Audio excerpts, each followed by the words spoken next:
कश्मीर में 3 साल में सबसे बड़ा आतंकवादी हमला हुआ है। पूरा देश आज गमज़दा है। हमारे देश के रखवालों को जिस तरह से आतंकवादियों ने निशाना बनाया और उसके बाद उनके परिजनों में जिस तरह का कोहराम मचा हुआ है, उन दृश्य को देखकर दिल विचलित हो रहा है। पूरा देश परेशान है कि आखिर ये क्या हो रहा है। हमारे देश की रक्षा करने वाले, सीमाओं की रक्षा करने वाले, आम देशवासियों को सुरक्षा मुहैया कराने वाले इन नौजवानों की शहादत पर पूरा देश नम आँखों से उनको विदा कर रहा है। कल शाम तकरीबन 7 बजे यह घटना घटी और इस घटना में जिस तरह से कर्नल मनप्रीत सिंह, मेजर आशीष घोंचक, डीएसपी हुमायूं भट्ट और राइफलमैन रवि कुमार शहीद हो गए, जिसमें देश का कर्नल, मेजर और डीएसपी रैंक के ये तमाम जवान शहीद हुए। लेकिन जिस वक्त की ये घटना है 7:12 कर्नल बीके सिंह इस घटना के बारे में जानकारी देते हैं और 7:30 बजे 7:42 पर प्रधानमंत्री नरेंद्र मोदी पार्टी मुख्यालय पहुंचते हैं और वहां पर उनकी गाड़ी पर कौंटलों फूलों की वर्षा की जाती है। लोगों का अभिवादन करते हैं प्रधानमंत्री नरेंद्र मोदी और पूरे हेडक्वार्टर में जश्न मनाया जाता है। थैंक यू मोदी के नाम से मोदी को थैंक्स बोला जाता है कि G20 का सफल आयोजन आपने करके दिखाया। पूरी दुनिया को मोदी ने अपने कदमों में झुका दिया, पूरी दुनिया में अपनी धाक जमा दी।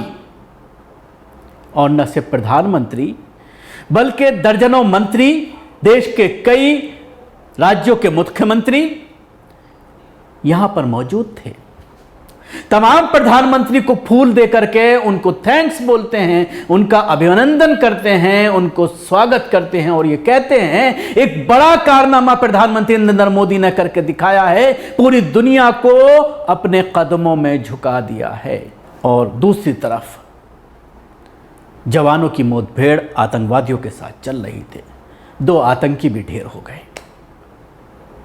पूरा प्रोग्राम अपने मामूल के हिसाब से, इस खबर के आने के बावजूद पूरा प्रोग्राम अपने मामूल के हिसाब से चलता है। लोगों से बात करके, लोगों का अभिनंदन स्वीकार करके प्रधानमंत्री नरेंद्र मोदी वापस चले जाते हैं। पूरा सेंट्रल दिल्ली और न्यू दिल्ली ब्लॉक कर दिया जाता है प्रधानमंत्री मूवमेंट की वजह से। और उसी वक्त यह घटना घटती है। लेकिन इस घटना की खबर आने के बावजूद प्रोग्राम अपने सामान्य स्थिति से चलता रहता है। अब सवाल यह खड़ा होता है, चलिए आप अभिनंदन स्वीकार कर रहे थे, बड़े खुश हो रहे थे, सीना चौड़ा कर रहे थे क्योंकि लोकसभा इलेक्शन करीब है और ये भी ज़रूरी है जीतने के लिए कि G20 को एक बड़ा मुद्दा बनाया जाए। जब सारे मुद्दे आपके फ्लॉप होते चले जा रहे हैं, जब हिंदू मुस्लिम नहीं चल पा रहा है, तो कम से कम इसी बहाने से तमाम मीडिया का अपनी तरफ अट्रैक्शन करके वोट हासिल किया जाए। लेकिन उसके बाद क्या होता है? होना ये चाहिए था कि सुबह ही सुबह प्रधानमंत्री नरेंद्र मोदी को पहुंचना चाहिए था अंतिम संस्कार में। इन देश वीरों के, इन जवानों के अंतिम संस्कार में पहुंचकर परिवारों को ढाढ़स बंधाना चाहिए था। लेकिन आप अपने टीवी स्क्रीन पर देखिए, आज पहुंच गए हैं मध्य प्रदेश। मध्य प्रदेश में इलेक्शन है और वहां पर जिस तरह की स्पीच प्रधानमंत्री नरेंद्र मोदी के जरिए दी जा रही है, एक चीज और तय की गई है। कल से तमाम चैनलों को एक टास्क सेंटर गवर्नमेंट की तरफ से, मोदी की तरफ से दिया गया है कि अब इसमें सनातन को सबसे ज्यादा ऊपर रखना है। एक बड़ा मुद्दा सनातन बनकर के सामने आना है और कांग्रेस के ऊपर अटैक करना है कि ये लोग सनातन के विरोधी हैं।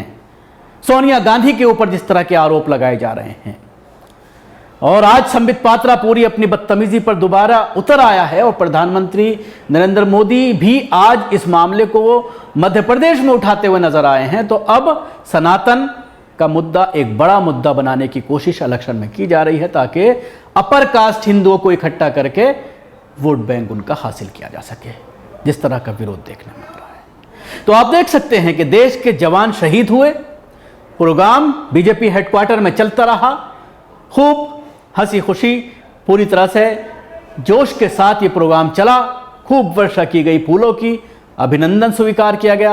और उसके बाद आज सुबह मध्य प्रदेश पहुंच गए, क्योंकि 3 राज्यों में जो इलेक्शन होने वाले हैं, लोकसभा से पहले सेमीफाइनल इनको मानकर चला जा रहा है। और मध्य प्रदेश में जिस तरह की स्थिति भारतीय जनता पार्टी के लिए बनी हुई है, वो काफी घातक है भारतीय जनता पार्टी के लिए। अगर ये तीनों राज्य भारतीय जनता पार्टी के हाथ से खिसक जाते हैं, जिस तरह की रिपोर्ट आ रही है, 95% ये पूरी तरह से स्पष्ट हो गया है कि तीनों राज्यों में भारतीय जनता पार्टी की सरकार बनने नहीं जा रही है। अगर ये तीनों राज्य खिसक जाते हैं तो मोदी का प्रधानमंत्री बन पाना काफी मुश्किल हो जाएगा, बल्कि यह कहा जाए कि नामुमकिन हो जाएगा। तो इस चीज को लेकर आज पूरी तरह से सोशल मीडिया पर सवाल खड़े किए जा रहे हैं। लोग कहीं ना कहीं प्रधानमंत्री मोदी को घेर रहे हैं कि कम से कम आज तो प्रचार ना किया जाता। देश में गम का माहौल है, लोग गमगीन हैं। परिवार को देख करके लोग रो रहे हैं कि किस तरह से भट्ट, जो सिर्फ महज 29 साल का था और कुछ महीने पहले ही 29-30 दिन पहले ही इनके यहाँ बच्चा पैदा हुआ था और जल्द ही शादी हुई थी, अब कैसे उसकी बेवा पत्नी और बच्चा जिसने अभी जन्म लिया है, किस तरह से उसका पालन पोषण हो पाएगा, कितनी कठिनाइयाँ होंगी। इसी तरह से और जितने लोग हैं, चाहे वो कर्नल्स की बात करें, चाहे मेजर्स की बात करें, तमाम के परिवार हैं, बच्चे हैं, किस तरह से उनके परिवार जो है वो आगे की ज़िंदगी गुजार पाएंगे। वहाँ जा कर के ढारस देने की ज़रूरत थी, ना कि आपको इलेक्शन में कूदने की। शुक्रिया। आपको हमारी कोशिश कैसी लगी ज़रूर बताएं। हमारे YouTube चैनल को सब्सक्राइब करना ना भूलें। इसके साथ ही बेल आइकन ज़रूर दबाएं। अगर आप ये वीडियो फेसबुक पर देख रहे हैं तो पेज को लाइक करें, उसके साथ ही फॉलो भी करें।